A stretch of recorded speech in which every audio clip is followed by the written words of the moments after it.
সালের 7ই জানুয়ারি মার্কা নির্বাচনের পর মানুষ মনে করেছিল শেখ হাসিনা যতদিন হায়াতে আছে ততদিন আর আমাদের বাঁচার মনে হয় কোনো রাস্তা নাই। শেখ হাসিনাও মনে করেছিল, ওবায়দুল কাদের বলতো মানুষ আর বাঁচে কয়দিন, যতদিন বাঁচবেন শেখ হাসিনাই ক্ষমতায় থাকবেন।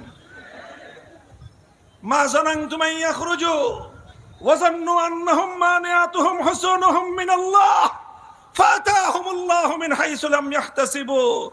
জনগণ, তোমরা মনে করেছিলে শেখ হাসিনাকে বুঝি ধরার কোনো শক্তি নাই। শেখ হাসিনার লেসপেন্সাররাও মনে করেছিল শেখ হাসিনাকে পতন ঘটাবার কোনো শক্তি জমিনে নাই।